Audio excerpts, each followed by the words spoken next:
Hey, what's up, you guys? This is Movie Critic Rob here with the Movie Channel. I have been out of commission for the last week, but I am back. I actually have not done this review for 2 weeks. I saw this movie back about 2, 3 weeks ago now, La La Land, and for some reason or another, I just didn't get around to doing the review. I got caught up with these. I've never seen that reviews that I really wanted to do, and there's actually one more coming your way.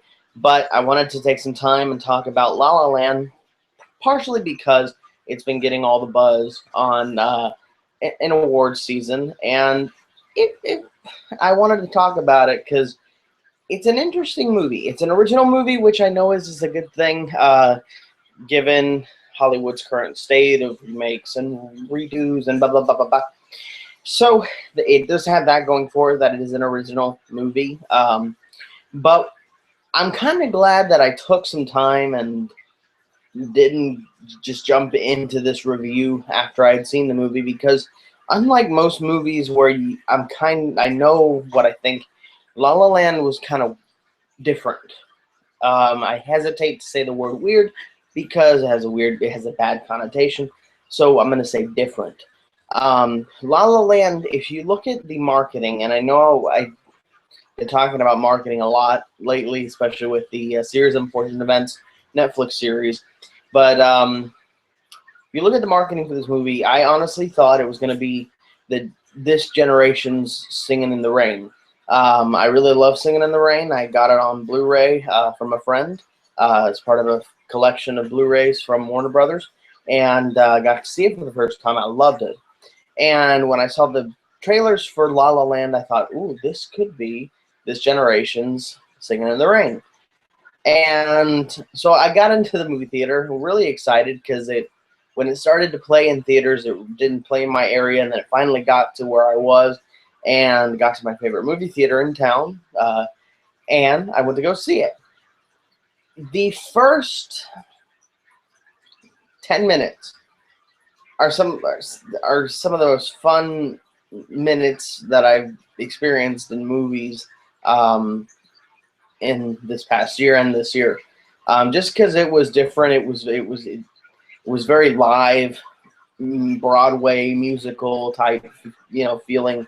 It reminded me a lot of Les Mis, just happier. But, and I was talking about the marketing of this movie. The marketing of this movie pitched it as kind of like a musical. I by now compared it twice to Singing in the Rain, which I know, yeah, it's a drama, but it is a musical because it's got a lot of musical numbers in it, like Make 'Em Laugh, Singing in the Rain, and a bunch of other ones. But this movie, unlike what I thought, was not really a musical. It was really a drama, which, again, it's not a negative thing at all. It was a drama with music in it, but it wasn't a musical. And I don't know, it starts out really good. The character introductions, the two characters meet up, and it's a classic musical plot, but without a lot of the music. There is music in it, and there are musical elements to the movie, just like the jazz elements that are really deep in this movie, which I really enjoyed. But it's more drama than anything else. And like they said, the first 20 minutes of this movie are just nonstop fun, and they're good, and they're really vibrant moments, and you're engaged. But then around maybe the 35 to 45 minute mark, the movie kind of loses itself in this relationship that, if you're not on board with at this point in the movie, around 45 minutes in, you can get a little boring. And I feel bad saying that, but around the midpoint of this movie, I was like, okay, come on, pick up, do a musical number, something, just pick up. because it just like it grinded to a halt, and the story grinded to a halt, the movie grinded to a halt, and everything just came crashing down on the midpoint of this movie. Now, does it ever pick up? And I don't know if a lot of you that are watching this review have seen the movie already, or you haven't seen it yet. I do recommend that you go see it. Don't get me wrong, and I know what I've just said kind of contradicts what I'm saying now, but go and see the movie because of the ending of the movie, the last act, really, because it's really redemptive, and I'm not going to give anything away. This is a non-spoiler review, but it's a really redemptive last act, and it doesn't end on the notes that you think that it'll end on. Tongue twisting myself. It doesn't end the way you expect, which threw me off. I don't know. To this day, I'm still debating whether or not it was a good ending, it was a bad ending, it was an ending, because it bucked expectations. And in that, I'd say it's a good ending, really, because it didn't play it safe. It didn't go by the rules. It did different with the genre than you thought it was going to do. And that's a good thing. And I hate, I like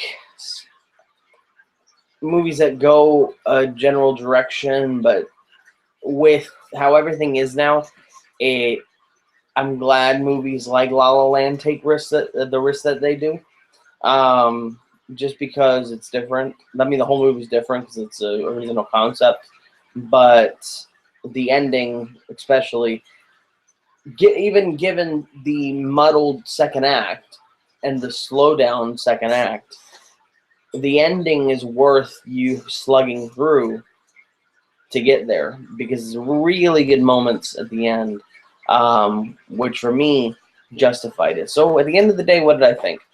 First act, excellent, vibrant.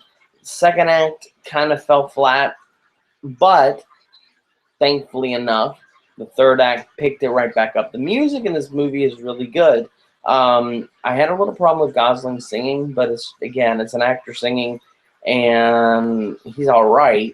But there's some moments where, for me, who, if you don't know, I was trained for 2 years under a classically trained voice coach, so I am classically trained.